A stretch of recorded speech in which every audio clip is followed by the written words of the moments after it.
Your brother asked me to protect you, not to love you. The Duke of Ashford delivered the warning before the clergyman had even closed his prayer book. Clara met her new husband's eyes. Then do not insult me by pretending this marriage is anything more than duty.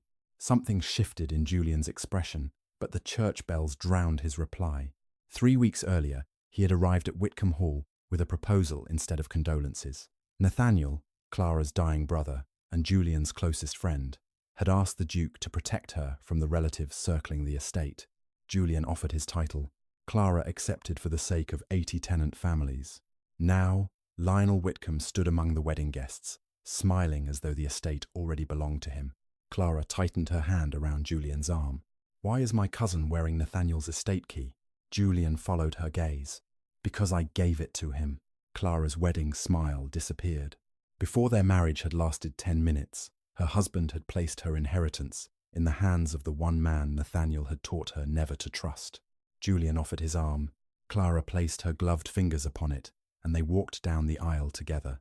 Smile, he murmured. Is that a command from my husband? It is advice from a man who knows how quickly society devours weakness. Clara lifted her chin and smiled so beautifully that several guests sighed. Julian looked at her for 1 second too long. Then he turned away. The wedding breakfast was held at Whitcomb Hall. Clara had chosen a modest gathering, but Lionel had invited half the county without consulting her.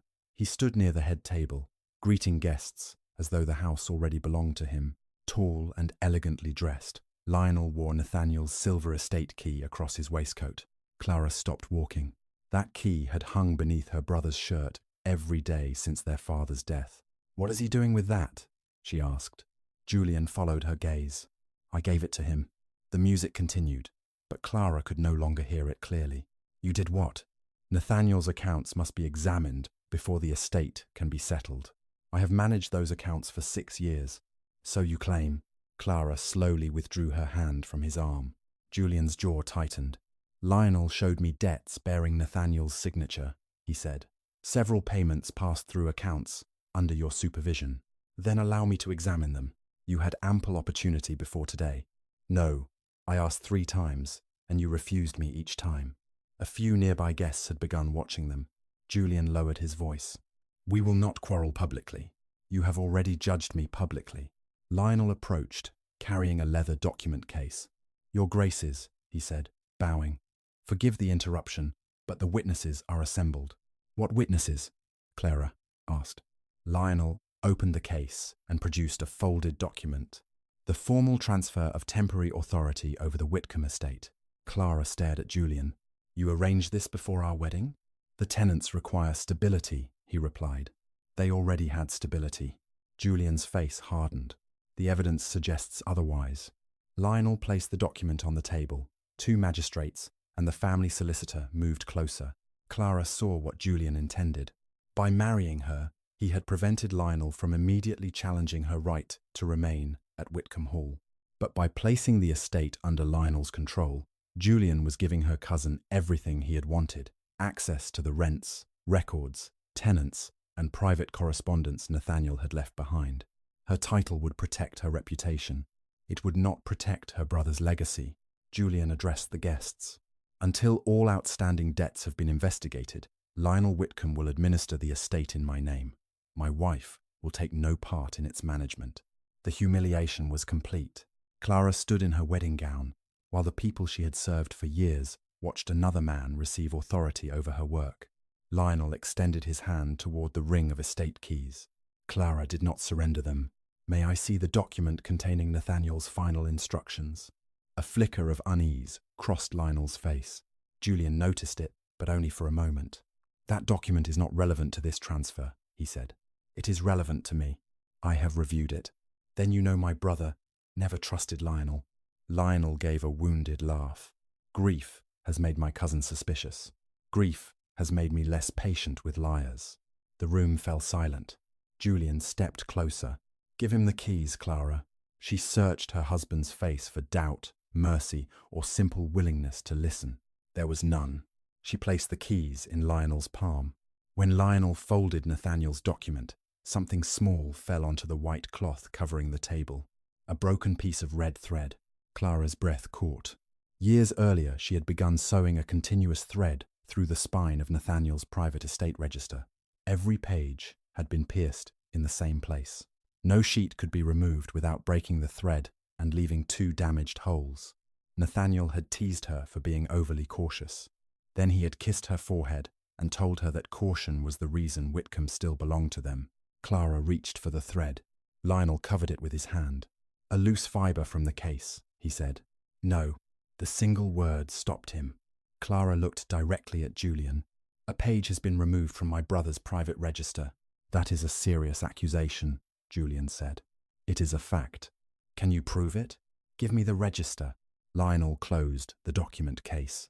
"I am afraid it has already been moved to Ashford House for safekeeping." Clara turned to her husband. "You allowed him to remove it?" "I ordered him to." A cold understanding settled inside her. This was not merely an attempt to control an inheritance. Lionel had needed access to Nathaniel's private register, and Julian had delivered it to him under the authority of their marriage. Julian had not protected her.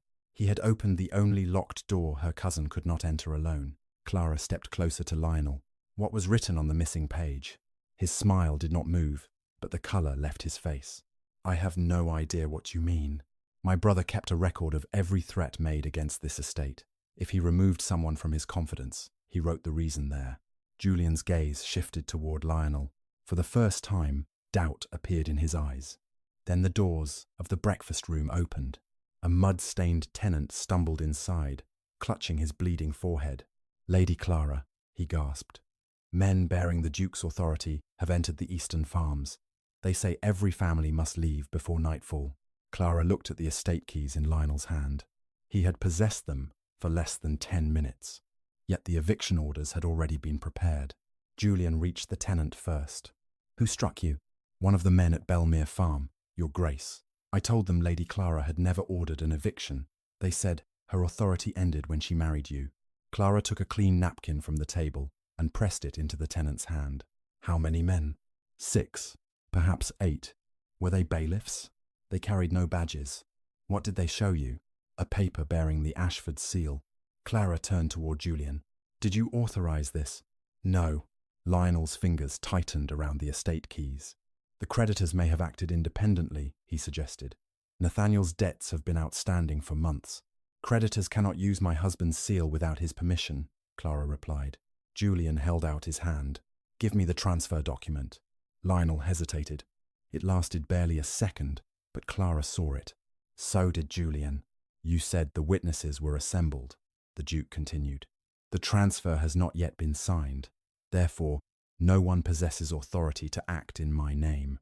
Lionel recovered quickly. "Then someone has anticipated your decision.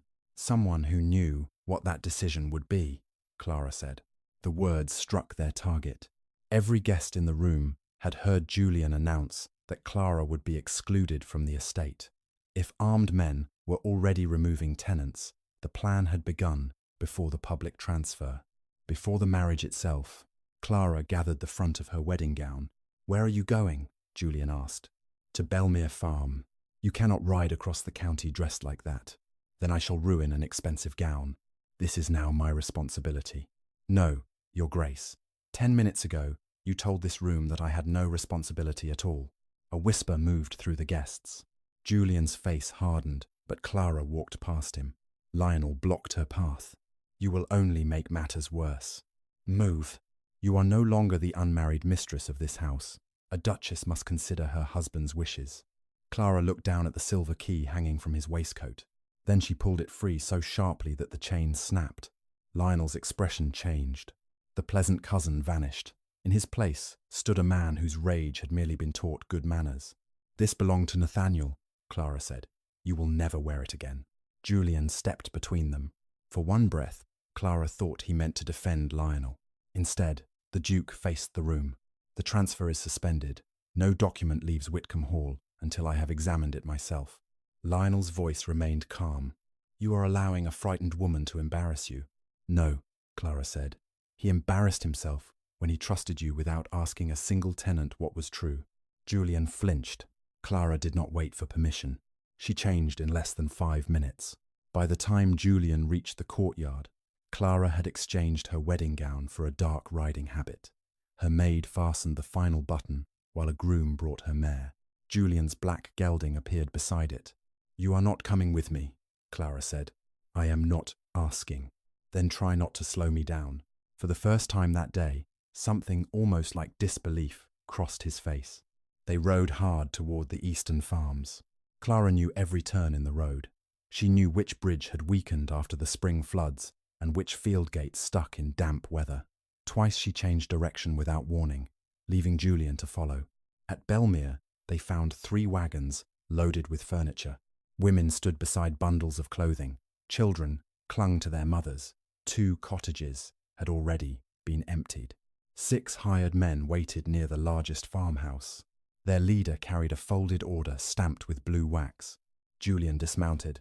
"Who employed you?" The man looked at his clothing, then at the ducal crest upon his saddle. "Your agent, Your Grace." "I have no agent here." The man glanced toward Clara. "We were told she might deny everything." Clara held out her hand. "Show me the order."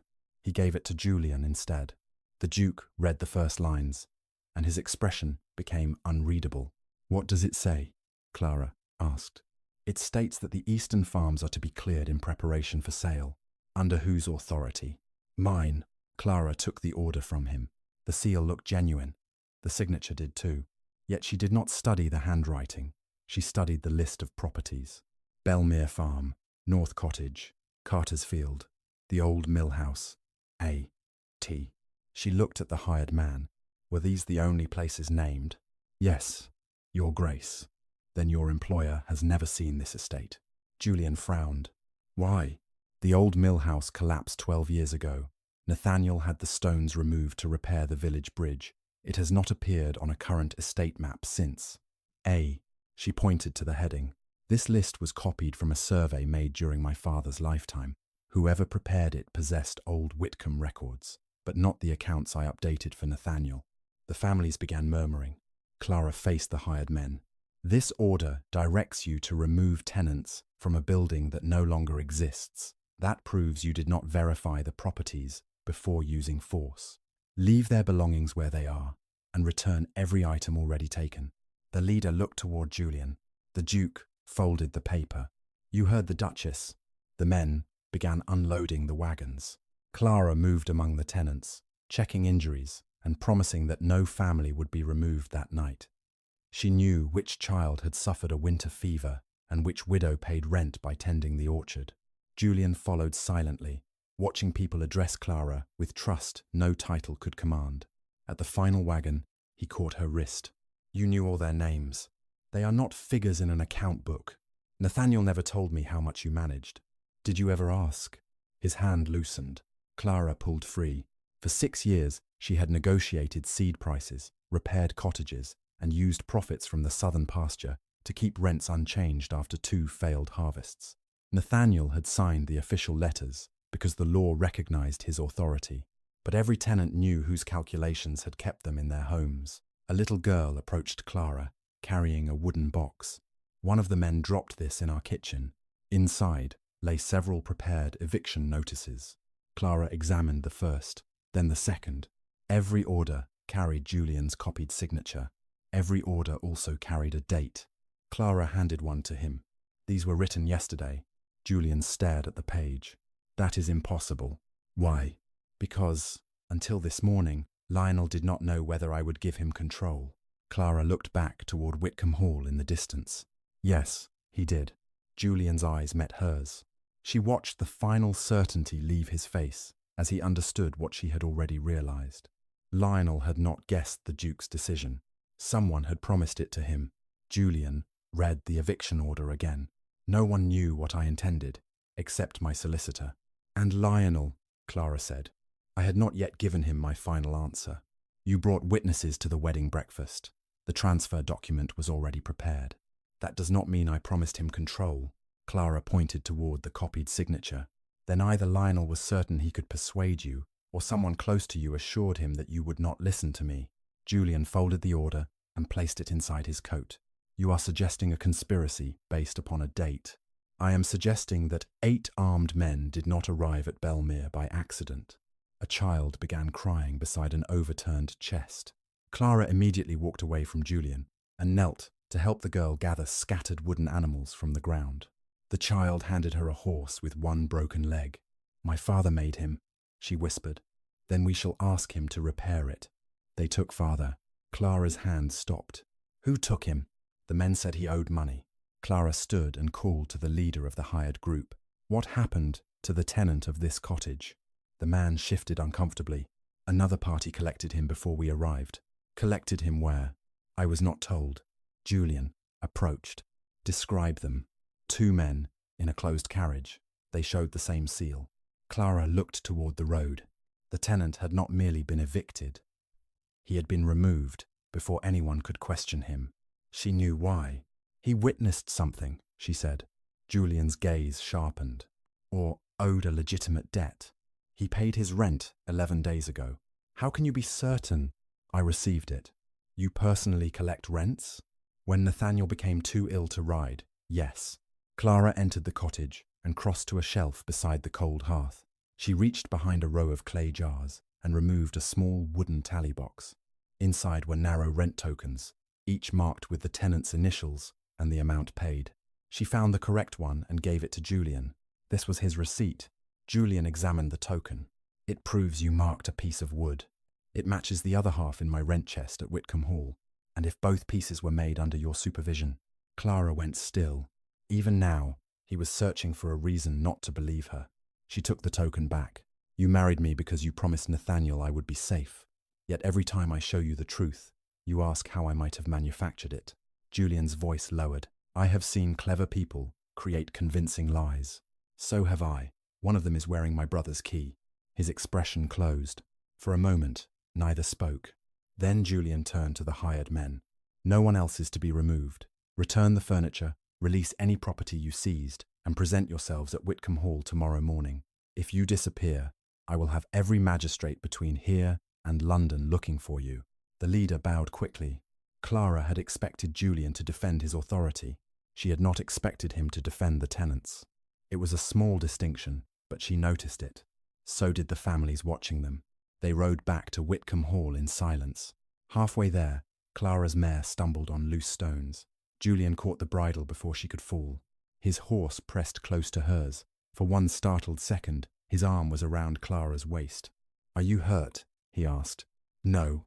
You are shaking. I nearly struck the road." "That is not why."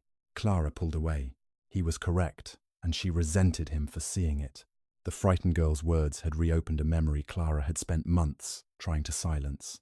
Nathaniel lying pale beneath his blankets, trying to tell her something, while Lionel waited outside the door.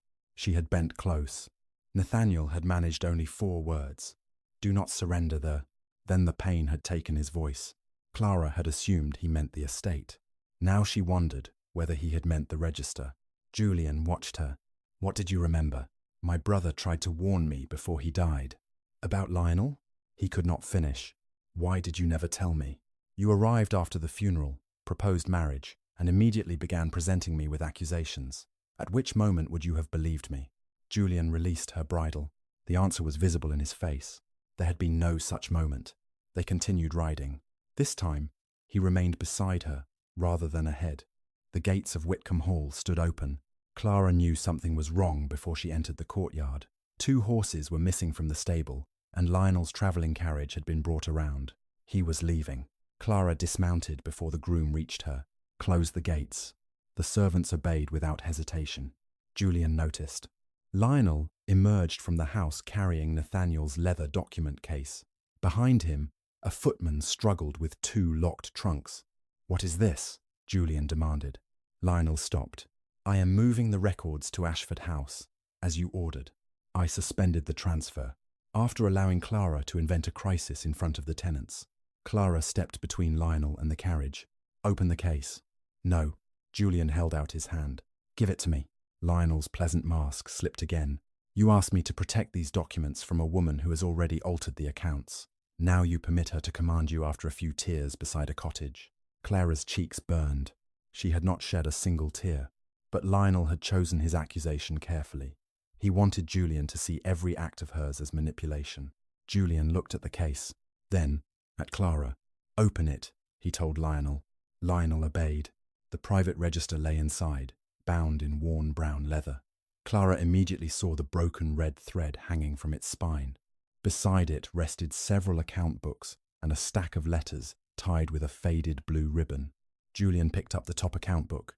"Whose is this?" Lionel answered before Clara could. "Clara's private expenditure record." "I have never seen it," she said. Lionel laughed softly. "Of course not."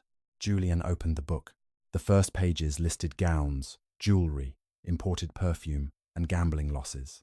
Every expense appeared beside Clara's initials. The amounts were enough to explain Nathaniel's missing money. Julian turned another page. Clara looked past the figures to the binding.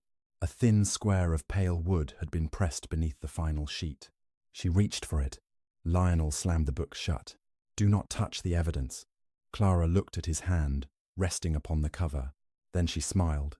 It was the first time Lionel had ever seen her smile at a threat. "You made one mistake," she said. His fingers tightened.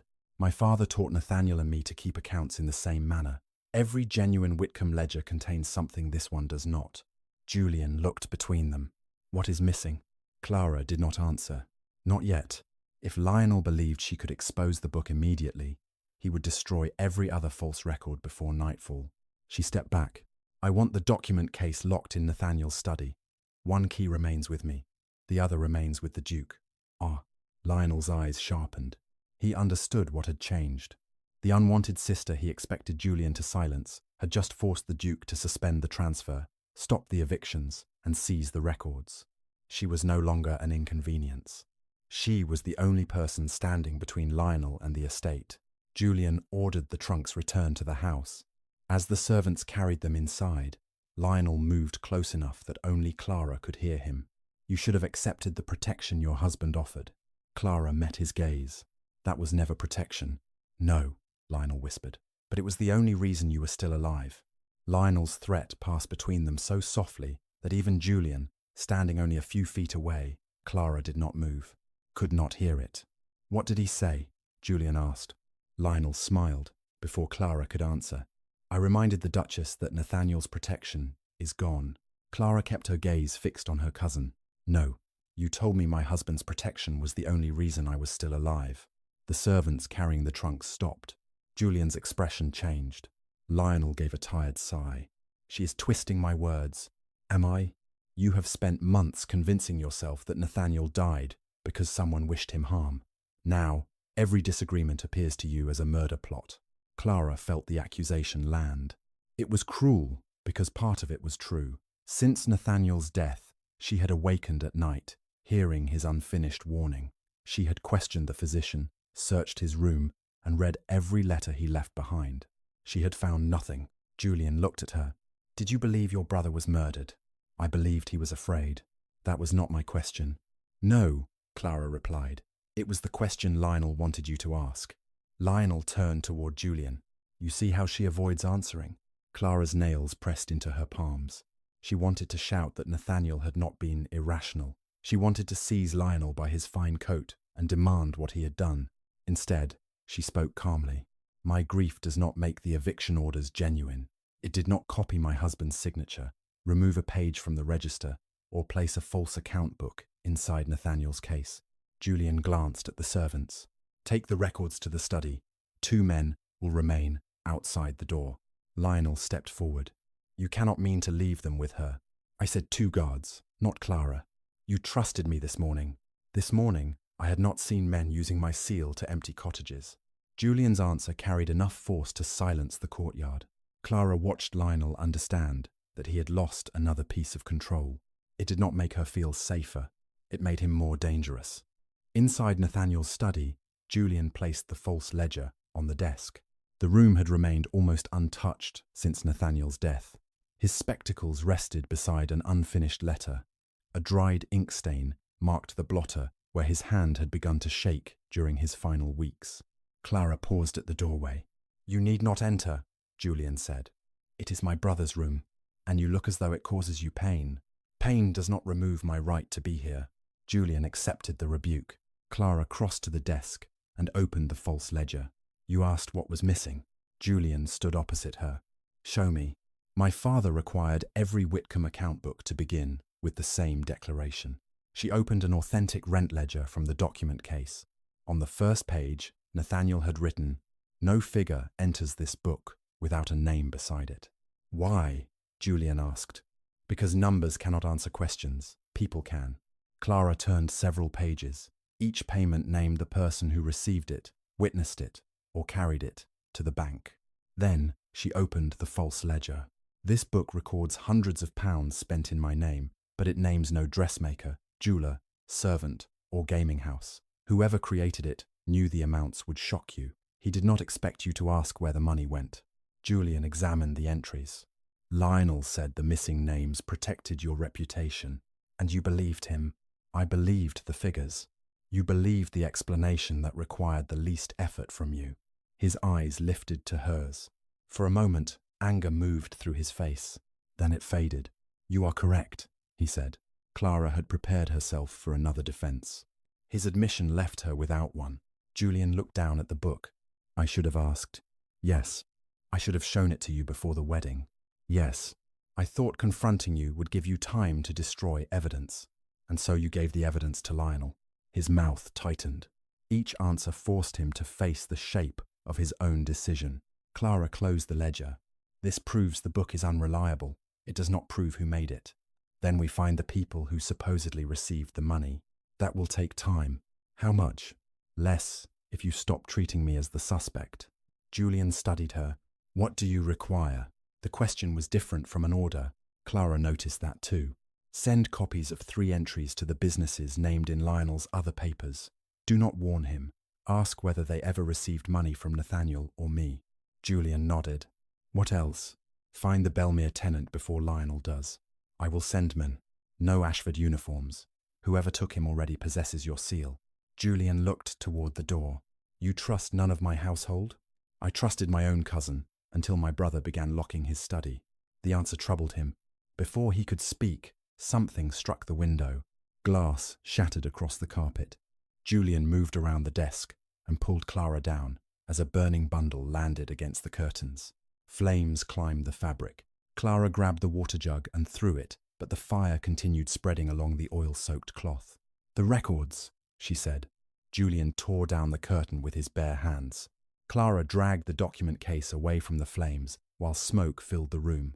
A young footman rushed inside, carrying a rug. Together, they smothered the burning fabric. Julian kicked the final ember beneath the rug. Clara turned toward the window. A figure was running across the lawn. The young footman saw him too. "That man came with Mr. Lionel's carriage," he said. Clara faced the servant. "You are certain?" "Yes, Your Grace. I helped him unload the trunks this morning." Footsteps sounded in the corridor. Lionel appeared at the door. "What happened?" The footman's courage vanished. Lionel looked from the broken window to the servant's frightened face. "He did it," Lionel said immediately. "I saw him near the outer wall." The young man went pale. "That is not true." Lionel pointed to his sleeve. A dark stain marked the footman's cuff. "Lamp oil." Clara stepped in front of the servant before the guards could seize him. He carried the rug that extinguished the fire. He could have returned to appear innocent, or the oil transferred from the curtain while he smothered it. Lionel turned to Julian. "You wanted proof that Clara controls the servants. Here it stands. She protects an arsonist because he has agreed to accuse me." The young footman began shaking. Clara lowered her voice. "Look at me. Did you throw that bundle?" "No, Your Grace." "Then I will not allow them to take you." Julian's guards waited for his order. Lionel smiled faintly. This was his counterattack. If Julian arrested the footman, the only witness connecting Lionel's servant to the fire would be silenced. If Julian refused, Lionel would claim Clara had corrupted the household. Clara looked at her husband. He had another choice before him. This time, she would see whether he had learned anything. Julian walked to the shattered window and examined the ground below. Then he turned toward the footman. "You will remain inside the house, under protection." Lionel's smile disappeared. "Protection? Until I determine who attempted to burn these records." Julian looked directly at Clara. "And my wife will conduct the questioning with me." Lionel's face hardened. "You are placing a servant's word above mine?" "No," Julian said. "I am finally examining both." The Duke then reached into the document case and withdrew Nathaniel's sealed final letter. Clara recognized Julian's name across the front. Lionel took one involuntary step toward it. Julian saw him. Clara saw him too. The letter had been in Julian's possession for weeks, but he had never broken the seal. Now the truth waited beneath his thumb, and for the first time, Lionel looked truly afraid. Julian broke Nathaniel's seal before Lionel could object. "Whatever my friend feared," he said, unfolding the letter, "we will hear it from him, not from either of you."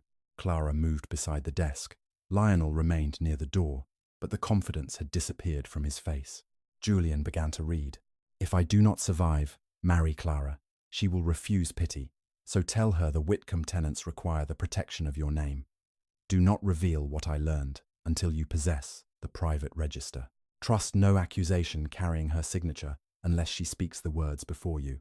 Julian's voice weakened at the final line. "And if you begin to believe she is a burden, remember this. Clara has carried Whitcomb longer and more faithfully than either of us." Clara looked away before Julian could see the tears in her eyes. He had opened Nathaniel's letter too late to prevent his betrayal, but not too late to understand it. "Turn the carriage around," Clara ordered. The driver looked toward Julian. "Do as she says," the Duke replied. The magistrate's escort protested. "Lady Clara is required to reside at Ashford House." "She remains under my supervision," Julian said. "You may follow us to the quarry." Clara pushed open the carriage door. "You cannot come with me." "I can. You just gave Lionel control of Whitcomb, and I intend to correct that mistake." "You cannot correct it by deciding you are useful again." The words struck him, but he did not retreat. "Then tell me what would be useful." Clara looked toward the young footman. "Protect him. Lionel knows he found the tenant." Julian immediately removed the Ashford ring from his finger and gave it to the servant. "Ride to my hunting lodge, show this to the keeper, and remain there until I send for you. Trust no order unless it is delivered by me or the Duchess." The footman stared at the ring. "The Duchess?" he repeated. Past. Julian looked at Clara. Yes, it was the first time he had publicly placed her judgment beside his own. It came too late to undo his signature, but it was not nothing. The footman mounted a horse and rode away.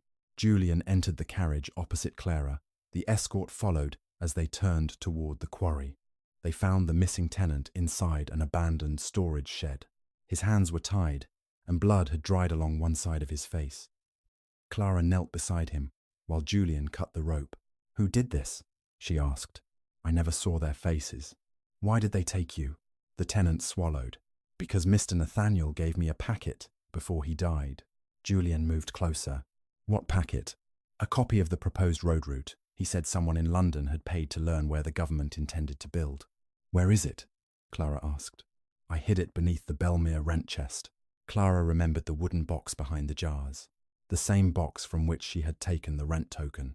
"Lionel's men searched the cottage," she said. "They did not know the bottom lifts out." The tenant looked at Julian.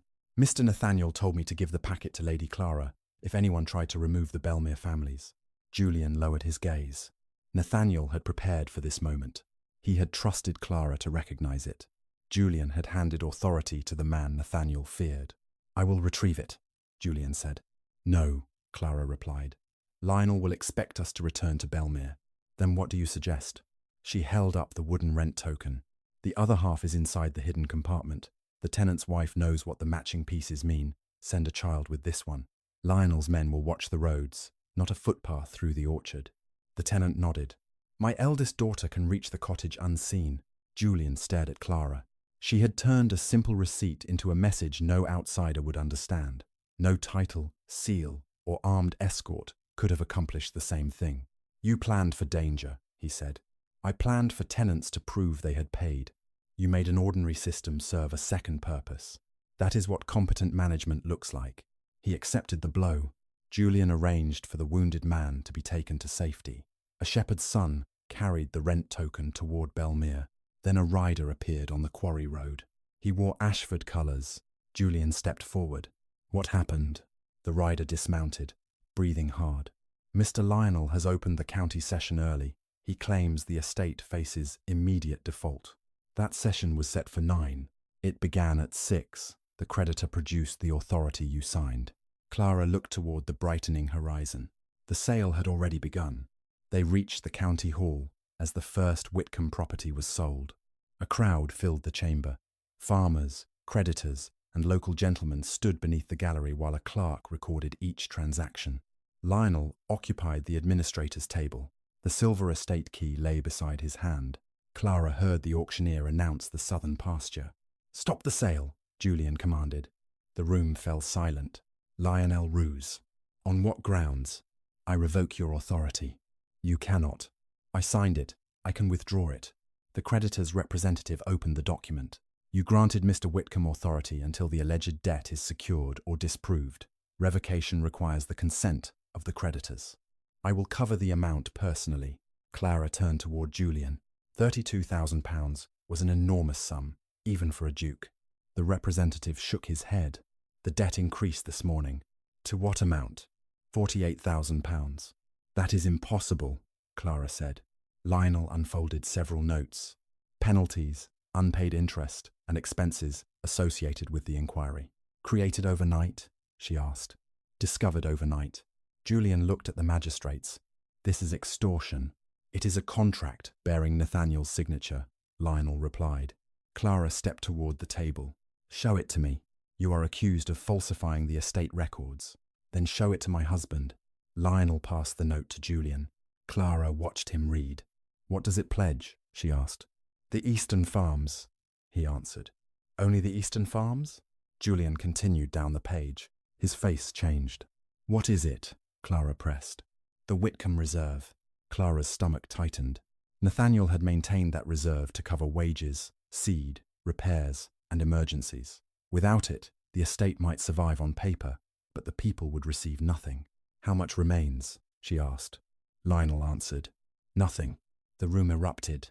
Farmers shouted from the gallery. Several tenants pushed toward the table. Clara raised her voice. "Be silent." The command carried across the chamber. The tenants obeyed her. "Not Lionel. Not Julian. Here.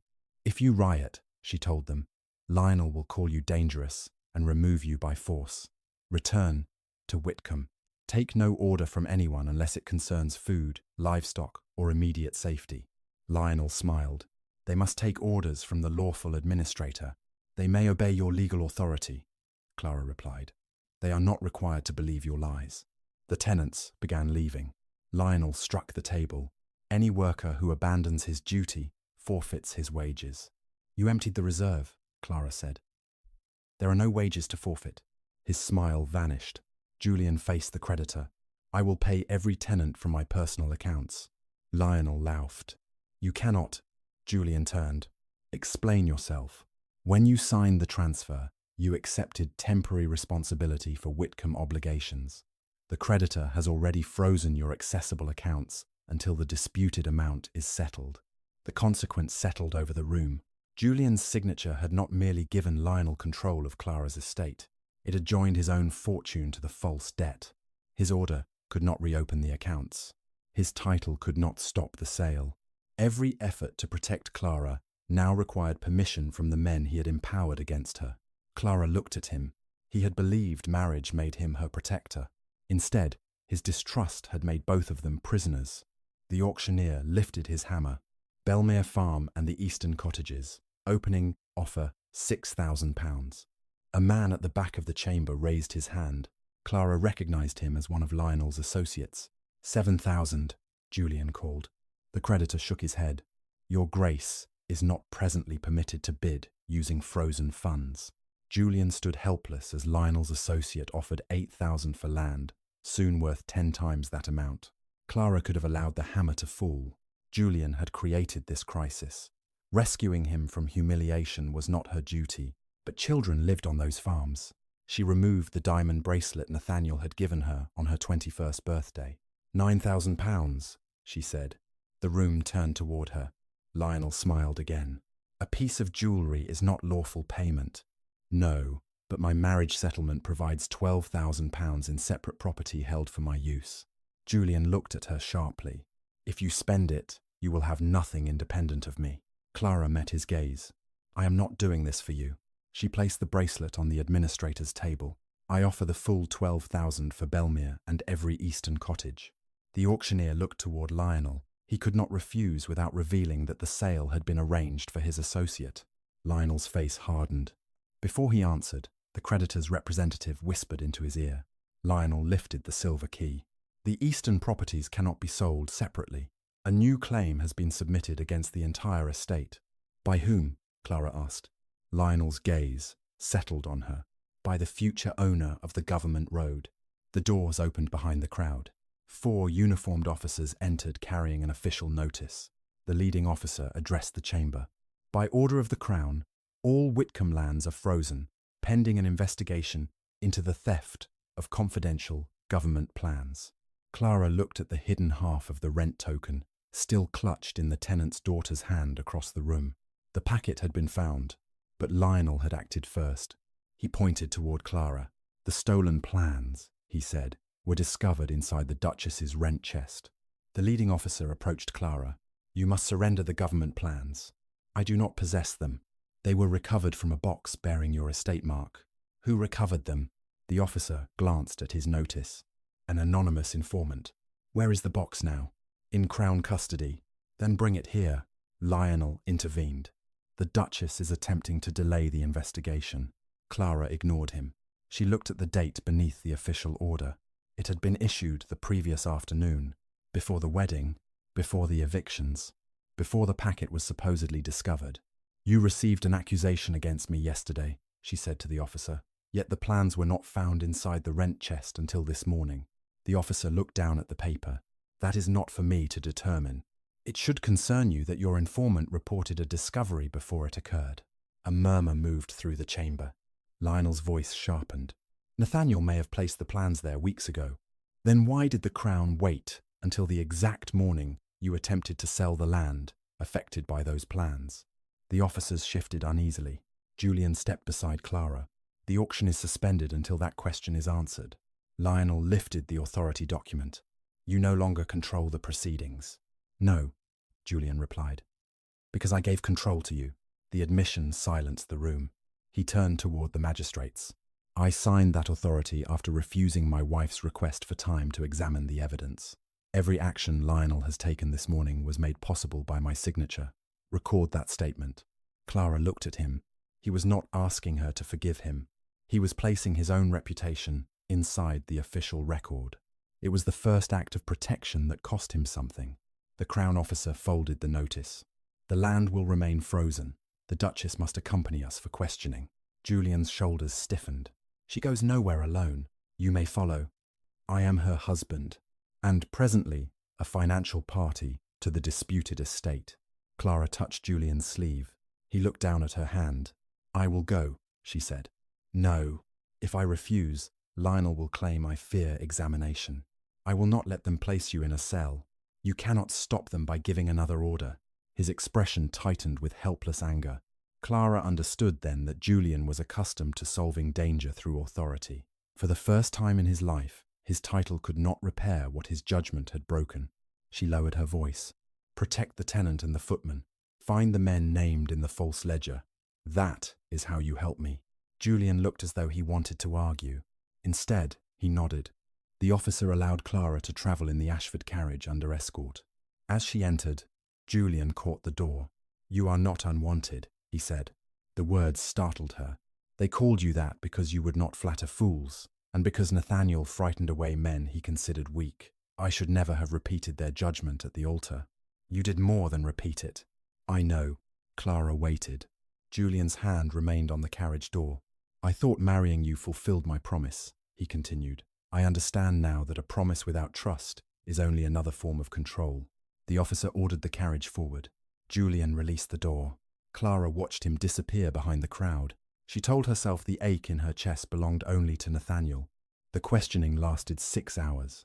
Clara answered every accusation. She explained the rent system, the hidden compartment, and the proposed road. She admitted Nathaniel had possessed the government route, but she refused to guess how he obtained it. The officers produced the wooden box. It was not the one from Belmere. Clara recognized the difference immediately, but she did not rely upon a carved mark or hidden mechanism. She asked one question. Where is the child's blue ribbon? The officer frowned. What ribbon? The Belmere tenant's daughter tied a blue ribbon around the handle after her mother died. She refused to remove it because it was the last ribbon her mother touched. The recovered box had no ribbon. More importantly, no holes or faded lines showed that one had ever been attached. The officer examined it. "You claim this box was substituted? I claim it never stood inside that cottage. Can anyone confirm the ribbon?" Every member of the Belmere family, several neighbours, my groom, and the Duke, if he remembers what he saw. The officer wrote down her answer. For the first time, the accusation weakened, but the Crown did not release her to Whitcomb Hall. She was ordered to remain under supervision until the hearing 3 days later. Julian offered Ashford House. Clara refused. Instead, she chose a small dower residence on the edge of his estate. It belonged to the Duchess by the terms of their marriage settlement and had its own servants, entrance, and accounts. It was modest. It was also the first ground Lionel could not claim through Nathaniel's estate. Clara made it her base. Julian arrived after midnight. His coat was wet, his cravat loose, and exhaustion shadowed his face. He carried 3 letters and Nathaniel's genuine rent ledger. Clara received him in the Dower House library. "I found 2 businesses named in the false account book," he said. "Neither has ever traded with you. And the third does not exist. That weakens the accusation. It should destroy it. No, Lionel will claim Nathaniel invented the names to conceal my spending." Julian placed his hands on the desk. "Must you always anticipate the worst answer? Only when dealing with a man you repeatedly believed." He accepted that too. Clara took the letters. Each merchant had signed and sealed his denial. Julian had arranged for a magistrate to witness their statements. He had followed her instructions precisely. "The footman?" she asked. "Safe at the hunting lodge." "The tenant?" "Under guard in a cottage nearby." "Whose guards?" "Men who served with Nathaniel." Clara looked up. That choice mattered. Julian had stopped expecting her to trust his household, merely because it belonged to him. He opened the genuine rent ledger. "I spent the afternoon reading this." "You read all of it?" "Enough." He pointed to the years when harvests had failed. "You moved income from the Western Timber lease into the tenant fund. You reduced household expenses. You sold your mother's emerald necklace. The estate repurchased it later. Nathaniel wrote that you saved 63 families from eviction." He exaggerated. He wrote the same figure 3 times. A faint smile touched Clara's mouth. Julian stared at it. She noticed and looked away. "What?" she asked. "Nothing." "That was not nothing. I have never seen you smile when you were not defying someone. You have known me for 1 day. Nathaniel spoke of you for 15 years. The room changed. Clara closed the ledger. "What did he say?" "That you climbed trees in silk slippers, that you once corrected his mathematics in front of a tutor and accepted punishment rather than apologize, that you remembered every servant's birthday." Grief tightened her throat. "He never told me he spoke about me. He spoke about you constantly. Then why did you arrive believing the worst?" Julian's eyes lowered. "Because I thought grief had made him blind to your faults, and because believing Lionel allowed me to perform my duty without risking anything more." "More than what?" He looked at her. "More than my name." Clara felt the answer before she understood it. Julian stepped closer, then stopped himself. "I am beginning to see why Nathaniel was so certain I would not be able to remain indifferent to you." Her breath caught. "You promised me a marriage without love. I made that promise before I knew my wife." Clara's defenses rose. "Do not turn guilt into affection. I will not ask you to believe what I have not earned." For once, he did not reach for her. He simply placed the second key to the Dower House on the desk. "You control this residence. No one enters without your permission, including me." Then he moved toward the door. "Julian." He stopped. Clara held up Nathaniel's rent ledger. "The missing page from the private register may not be lost." He turned back. "My brother numbered every accusation in both books. If the private page was removed, its matching number may still appear beside a payment here." Together, they searched the final months. Near midnight, Clara found it. A payment to Lionel, £500. Beside it, Nathaniel had written only, "For the return of J.W. entry 47. "Who is J.W.? Julian asked. "I do not know, but entry 47 was on the removed page." Clara nodded. The payment gave them a date, a witness, and a reason Nathaniel had feared Lionel. Julian sent a trusted rider to locate the person named by those initials. Neither of them saw the figure, watching the dower house from beyond the trees. But before dawn, Lionel received word that Clara had found entry 47, and the rider Julian sent never reached the main road. The rider's horse returned alone. Clara saw it from the dower house window shortly after sunrise. The reins dragged through the mud, and dark blood marked one side of the saddle. Julian ran into the courtyard before the animal stopped. Clara followed. "The blood is not from the horse," he said. She examined the empty stirrup. A narrow strip of blue cloth had been tied around it. "The rider did not wear blue," Clara said. "No, Lionel does." Julian looked toward the road. "He wants us to know." "No, he wants us to follow." Julian called for fresh horses. Clara caught his arm. "That is what he expects. My man may be dying, and if you ride into an ambush, Lionel will remove the only person with enough authority to keep me out of prison." Julian turned toward her. The fear in his face was not for himself. It was for her. "I will not leave him," he said. "Nor will I. But we do this my way." Clara sent 2 farm workers along separate paths to search the road. Julian dispatched a 3rd rider to the hunting lodge to warn the footman and the Belmere tenant. The messenger returned less than an hour later. The lodge was empty. On the door hung an arrest order bearing Julian's seal. "The footman and tenant were taken before dawn," the messenger reported. "By whom?" Julian demanded. "Men claiming to serve the crown." Clara felt the fragile evidence disappearing piece by piece. The rider was missing. The 2 witnesses were gone. Lionel knew about entry 47, and the official hearing was still 2 days away. A carriage entered the courtyard. Crown officers stepped out. Their leader carried a search order. "Your Grace," he said to Clara, "we must seize every Whitcomb record in this residence." Julian blocked the entrance. "This house is not part of the Whitcomb estate. The order includes any location occupied by the Duchess. She occupies it under her marriage settlement." The officer unfolded the document. "The government investigation supersedes private residence." Clara moved beside Julian. "Let them enter." He looked at her. "They will take the rent ledger. If you resist, Lionel will say we concealed it." The officers searched every room. They removed Nathaniel's genuine ledger, the merchant's statements, and the letters Julian had collected. Each item was placed inside a locked government chest. Clara recorded the name of every officer who handled them. Lionel might alter evidence. He could not alter who had received it, at least not easily. When the chest was carried outside, a 2nd carriage arrived. Lionel stepped down. Julian's hand closed into a fist. "You arranged this. I reported evidence of treason. You abducted 2 witnesses. Crown officers arrested suspected accomplices. Where are they?" Lionel smiled. "Safe." Clara looked at the government chest. "You wanted the ledger because entry 47 identifies the person Nathaniel paid." "Entry 47 identifies you." The answer came too quickly. Lionel realized it. Clara kept her expression still. "You have not seen the missing page," she said. "I administered Nathaniel's affairs. After his death, I knew far more about his affairs than you did." "Then why did you need to remove the page?" Lionel turned to the officers. "You see how she invents accusations whenever evidence approaches." One officer opened the carriage door. "Both the Duke and Duchess are required at the county hall. The hearing has been moved to this morning." Clara understood. Lionel had accelerated the hearing because he believed every threat to him was now contained. He intended to destroy her before she found the meaning of entry 47. The county hall was packed. News of the stolen government plans had spread overnight. People who had toasted Clara's marriage now watched her enter as a suspected traitor. Lionel stood before the magistrates. On the table lay Nathaniel's private register. Its missing page had been returned. Clara stopped. A fresh red thread passed through the binding.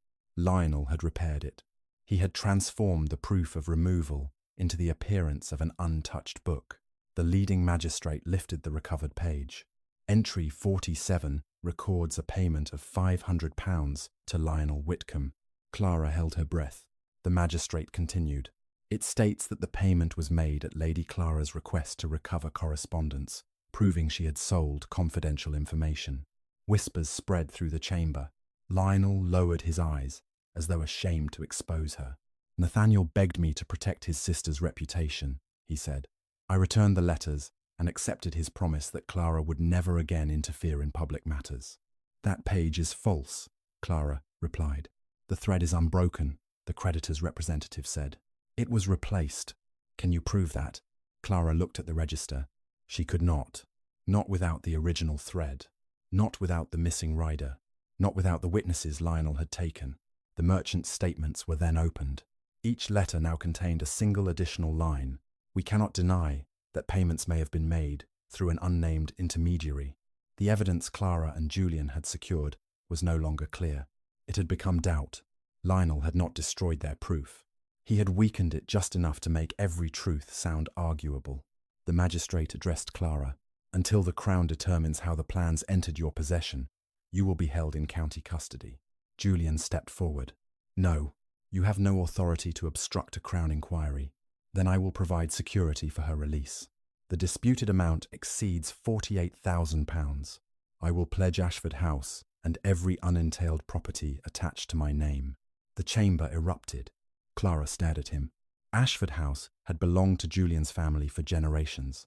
It was not merely wealth, it was his history, his standing, and the future expected of every duke who carried his name. Lionel looked genuinely startled. The magistrate frowned. You would risk your principal residence for a woman accused of betraying the Crown? Julian faced the room. I would risk it because her present danger began with my failure. Clara's throat tightened. Julian continued. Before our wedding, my wife asked to examine the evidence against her. I refused. I gave Lionel Whitcomb access to Nathaniel's records. I signed the authority he used to seize the estate, and when Clara warned me that his documents were false, I chose the comfort of suspicion over the courage of trust. Lionel interrupted. This speech does not make her innocent. No, Julian said. Her actions do. He turned toward the magistrates. She prevented illegal evictions. She saved the records from fire. She found the false property list. She exposed an accusation dated before the alleged discovery. At every moment, she acted to protect people who could offer her nothing. Julian looked at Clara. I married her because I believed duty required it. His voice changed. I stand beside her now because losing my fortune frightens me less than losing the woman I was too proud to know. No one spoke. Clara could barely breathe. This was not the love she had once imagined hearing from a husband. It came without romance, certainty, or promise. It came while Julian offered everything he owned without asking her for anything in return. The magistrates accepted Ashford House as security. Clara remained free, but Lionel had won the larger battle. The land stayed frozen. The false debt remained. The witnesses were missing, and the repaired register accused her of treason. That evening, Clara returned to the dower house. Julian did not follow her inside. He waited at the gate until she granted permission. When he entered, he kept his distance. You should not have pledged Ashford House, Clara said. I should never have made it necessary. If we fail, you will lose your home. If we fail, you may lose your freedom. You cannot purchase forgiveness with sacrifice. I know. His answer held no defense. Clara sat beside the cold fireplace. For the first time since the wedding, exhaustion overcame her. Her shoulders began to shake. Julian took one step toward her, then stopped. She had given him no permission to come closer. That restraint broke something inside her. Sit, she whispered. He sat beside her. Clara covered her face. I could not save Nathaniel. Julian said nothing. I heard him trying to warn me, and I could not understand. Now Lionel has turned his words into evidence against me. Julian's hand rested between them, palm upward. An offer, not a claim. Clara placed her fingers in his. He closed his hand gently. Nathaniel did not ask me to marry you because he thought you were helpless, Julian said. He asked because he knew I would need someone braver than I was. Clara lowered her hands. The repaired red thread returned to her mind, not the thread itself. Lionel's answer, entry 47, identifies you. He had spoken before seeing the page at the hearing, and when Clara accused him of removing it, he had not denied knowing its number. Lionel believed he had replaced the only version of entry 47, but Nathaniel had copied that number into the rent ledger. Clara suddenly stood. Julian rose with her. What is it? We cannot prove the returned page is false. Not yet. We do not need to. Clara crossed to the desk and took a blank sheet of paper. We need Lionel to prove he knew what the original page said. How? By giving him a choice between two lies. She wrote the initials JW at the top. Then beneath them, she wrote two different names. One was real, the other had never existed. Julian watched her. Clara folded the paper. Tomorrow, we announce that JW has been found. But we do not know who JW is. No. A slow understanding entered Julian's eyes. Lionel does. Clara looked toward Whitcomb Hall. For 3 days, he has controlled every document, witness, and accusation. Now we will give him one piece of information he cannot resist correcting. And when he does, he will tell the entire county which lie he prepared before anyone asks him. Clara sealed the paper. Then I will make him open Nathaniel's real entry 47 himself.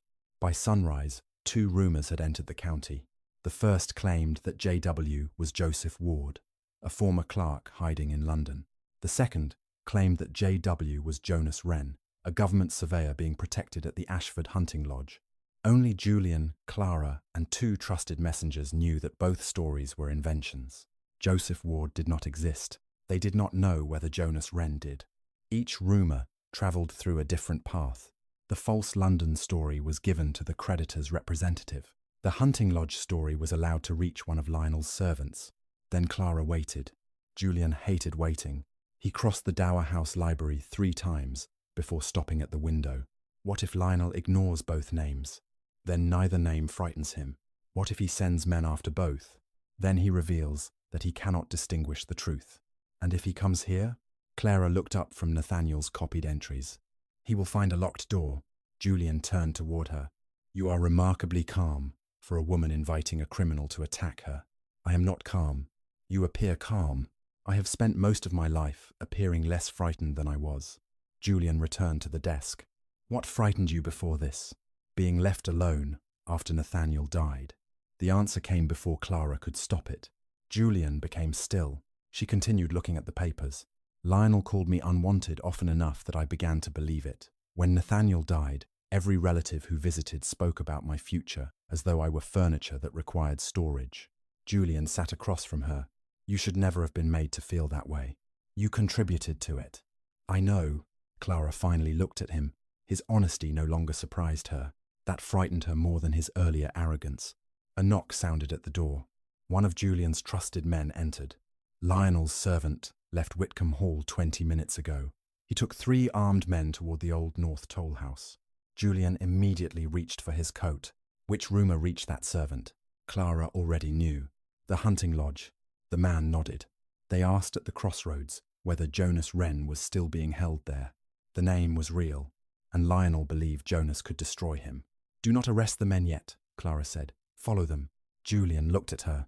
If Wren is at the toll house, waiting may cost his life. Then take enough men to enter safely, but keep one of Lionel's servants alive and able to testify. Julian nodded to his man. Go. The door closed. Clara gathered the papers for the county hearing. Julian did not move. You are staying here, she said. No. The trap depends upon Lionel believing we know nothing. And the trap is yours. My presence at the toll house would add nothing except authority you have already given to better men. Clara studied him. You listened. I am attempting to make it a habit. For one brief moment, despite the danger, she smiled. Julian looked at her, as though the room had changed around him. Do not, she said. Do not what? Look at me that way. I no longer know how else to look at you. Clara's heartbeat stumbled. She turned back to the papers. We have a hearing to survive. Lionel attacked first. The county hall was fuller than the day before. Crown officers stood beside the magistrates, while Whitcomb tenants crowded the gallery. Lionel presented a signed confession from the missing footman. It claimed Clara had ordered the fire in Nathaniel's study and promised the servant enough money to leave England. The magistrate read it aloud. Lionel faced the gallery. The Duchess has repeatedly hidden behind loyalty she purchased from vulnerable people. Today, that deception ends. Clara rose. Where was this confession obtained? During lawful questioning. Where is the footman? In protective custody. Whose custody? The Crown's. 2. The leading Crown officer frowned. No servant matching that description has been delivered to us. Lionel's confidence flickered. He was held by local men acting on your behalf. Name them, Clara said. That information is not relevant. It is relevant to the servant you claim confessed. Lionel turned toward the magistrates. She intends to bury us beneath questions. No, Clara replied. Only beneath the answers he cannot provide. She placed the eviction order from Belmere on the table. This document bears my husband's copied signature and is dated before Lionel received authority. It proves the removals were arranged in advance. Next, she presented the original Crown notice. This accusation claims the government plans were discovered on the morning of the auction, yet the order against me was issued the previous afternoon. The creditor's representative stood. Nathaniel may have hidden the plans weeks earlier, inside a rent box that was not his. Clara faced the Belmere tenant's daughter in the gallery. The girl held up the genuine box. A faded blue ribbon remained tied around its handle. The Crown was given a different box, Clara continued. This one was removed from Belmere only after Lionel's men searched the cottage. Its possession has since been witnessed by the girl, 2 neighbours, a shepherd, and the officer who received it this morning. The Crown officer confirmed the statement. Lionel lifted the repaired register. None of that changes entry 47. No, Clara said. Entry 47 changes everything else. She turned toward the creditor. Yesterday, your office was informed that J.W. meant Joseph Ward. The man shifted. Yes. Did you tell Lionel? No. Then he had no reason to hear that name. Clara faced Lionel. Who is Joseph Ward? A clerk employed by Nathaniel. Where? In London. What did he do? He carried letters between Clara and the men purchasing the road plans. Clara allowed the answer to settle over the room. Then she spoke. There has never been a Joseph Ward. Lionel's face changed. He existed under another name. Convenient. You invented the name to confuse this inquiry. Yes, Clara said. The admission startled the room. I invented Joseph Ward last night. I gave that name only to the creditor's representative to discover whether false information passed directly from his office to Lionel. Every gaze shifted toward the creditor. The man began protesting. Clara continued. A second rumour named Jonas Wren. That rumour reached only Lionel's household. Lionel's hand tightened around the register. I know no Jonas Wren. Then why did 4 of your men ride to the North Toll House before dawn searching for him? They did no such thing. You are certain? Yes. Clara looked toward the doors. Thank you. Julian understood. Lionel had chosen the lie. The doors opened. 2 of Julian's trusted men entered with the servant who had carried Lionel's message. Behind them came the missing footman and the Belmere tenant. Both were alive. The gallery erupted. The magistrate called for silence. Lionel stepped backward. The servant who had led the armed men to the toll house lowered his head.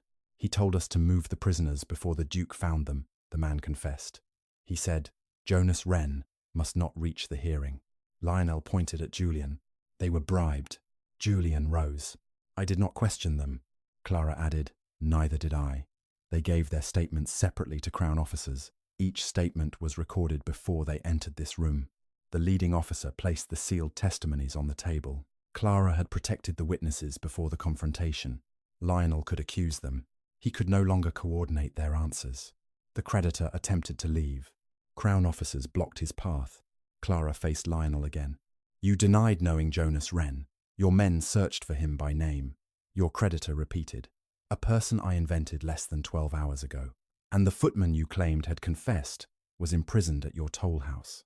Lionel still held Nathaniel's register, his final shield. The complete record remains here, he said. Entry 47 names Clara as the traitor. Then read it, Clara replied. The magistrate opened the register. He began reading the repaired page aloud. Clara listened without interrupting. When he finished, she asked one question. What appears on the reverse side? The magistrate turned the page. His brow furrowed. A portion of an estate inventory. Which inventory? The winter grain count.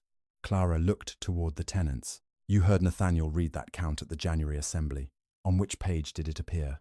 Several voices answered together. 48. Clara nodded. In every Whitcomb register, the front and reverse of one sheet carry consecutive entries.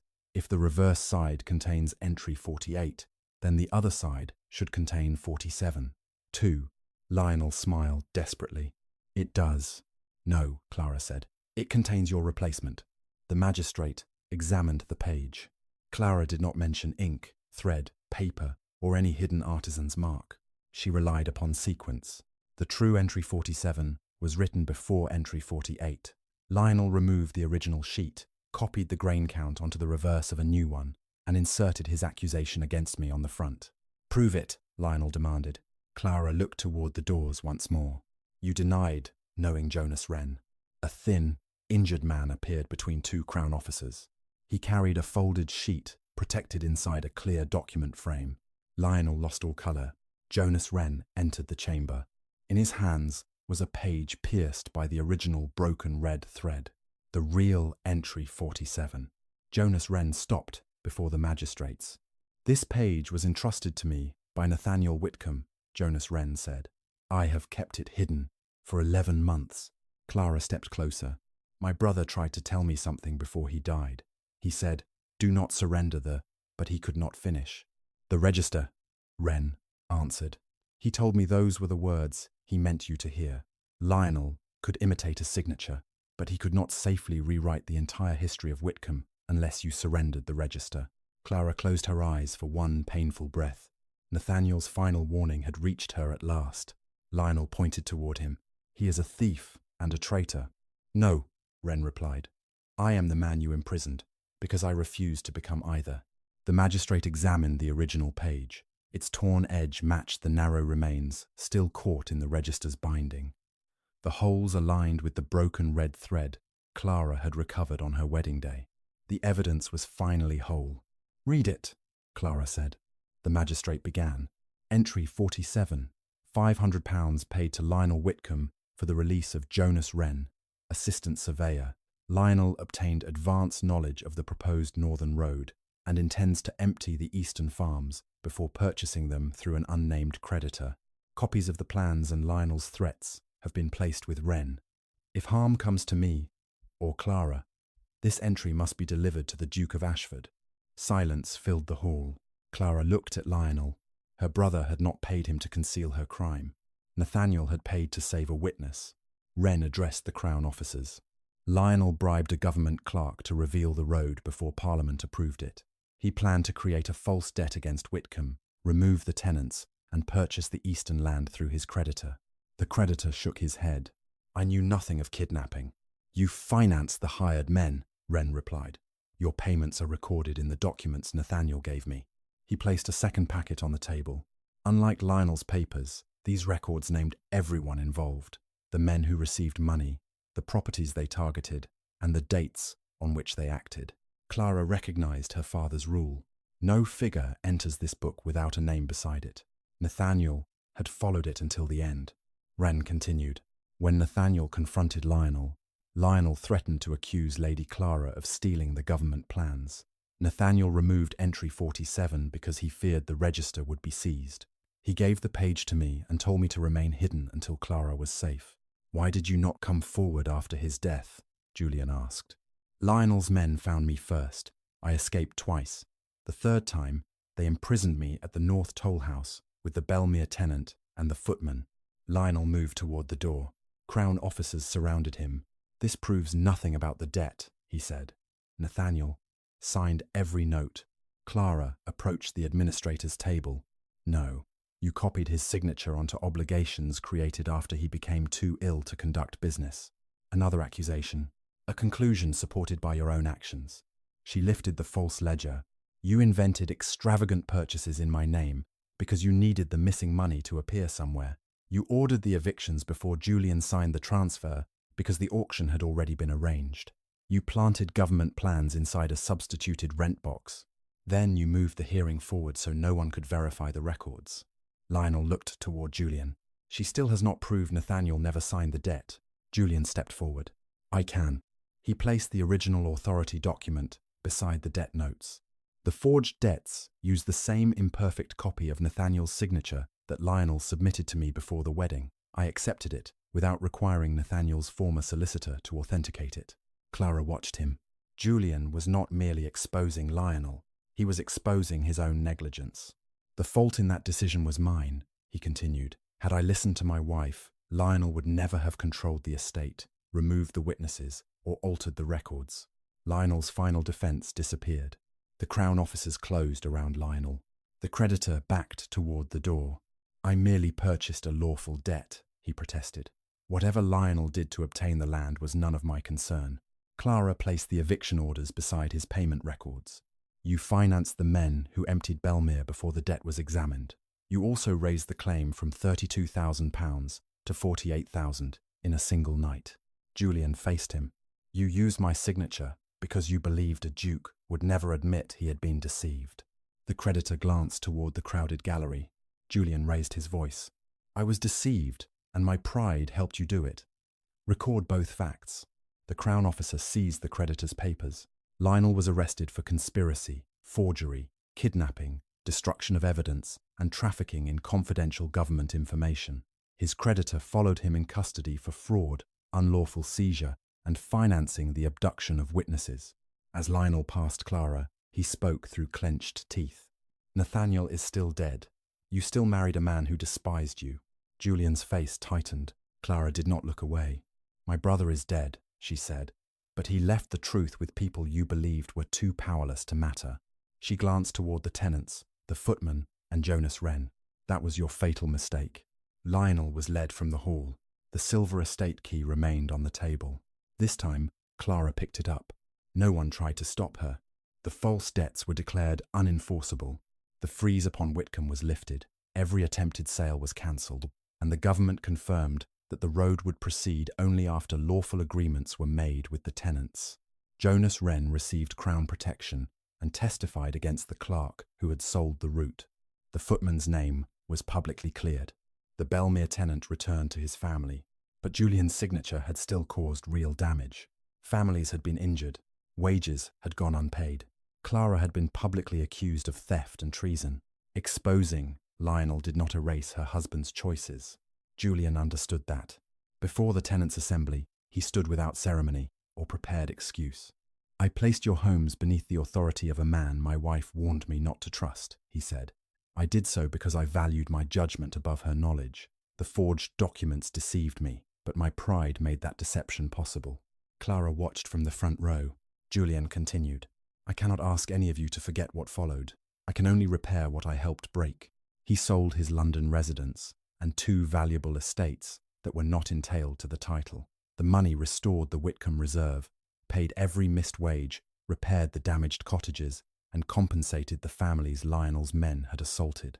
Julian then surrendered all administrative authority over Whitcomb. Clara appointed an independent solicitor and a tenant counsel to manage the estate with her. No future husband, cousin, or creditor could remove them through a single signature. Only after those protections were secured did Julian ask to speak with her privately. They met in Nathaniel's study. The burned curtain had been replaced, but Clara kept a small black mark visible upon the wall. Some damage deserved to be remembered.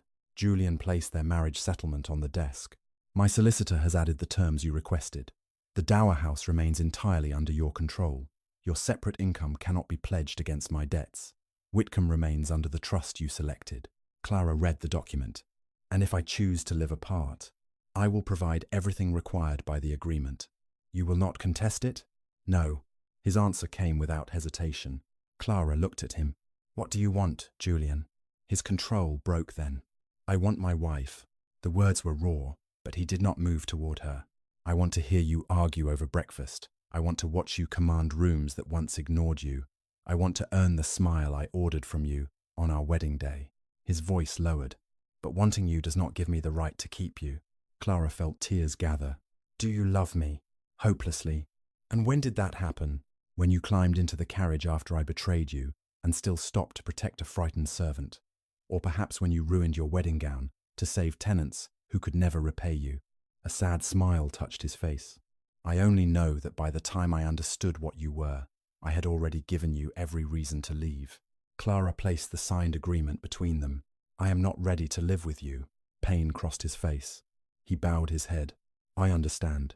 I am not finished." Julian looked up. "You may visit the dower house once each week."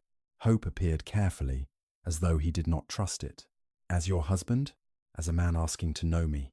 I will accept any terms you give me." "No," Clara said. You will tell me when a term is unjust. Equality requires more than obedience. For the first time, Julian laughed. The sound filled Nathaniel's study without diminishing the grief inside it. Clara held out her hand. Julian took it. She did not promise forgiveness. She offered him the chance to earn it. Julian returned to the dower house the following Thursday. Clara received him in the library. "You are early," she said. "By 3 minutes. 2. Then I am improving." The next week, he brought the tenant council's proposal without attempting to revise it. A month later, he sat through an entire argument about road tolls and admitted Clara's calculation was better. Sometimes she invited him to dinner. Sometimes she sent him home before tea. He never complained, and he never entered without permission. 10 months after the hearing, Clara stood beside him as the Eastern Road opened. The Whitcomb tenants would receive a share of its toll income, ensuring that the land Lionel had tried to steal would support their families for generations. A tenant offered Julian the ceremonial ribbon. He shook his head and passed it to Clara. "This road exists because the Duchess protected the people upon it." Clara cut the ribbon. The crowd applauded, but she looked first at Julian. This time, he did not claim her achievement, speak for her, or step into the place she had earned. He simply smiled as though witnessing her victory was privilege enough. That evening, they walked together to the same chapel where their marriage had begun. No guests waited inside. No agreement required them to be there. Clara stopped before the altar. "You told me here that Nathaniel asked you to protect me, not love me." Julian's expression softened. "I was a fool. You were. I am still sorry." "I know." Clara removed the silver estate key from her pocket. Julian looked at it, but did not reach. She placed it in his hand and closed his fingers around it. "This does not give you authority over Whitcomb." "I understand. It opens the garden gate between the dower house and Ashford land." His breath caught. Clara smiled. "You may use it tomorrow morning." "Not next Thursday?" "Tomorrow." Julian touched her cheek as though asking a question. Clara answered by kissing him. When they left the chapel, Julian did not lead her down the aisle. They walked side by side. At the garden gate, he unlocked it and waited. Clara crossed first. Then she held the gate open for the man who had once married her from duty and had spent every day since learning how to love her without possession.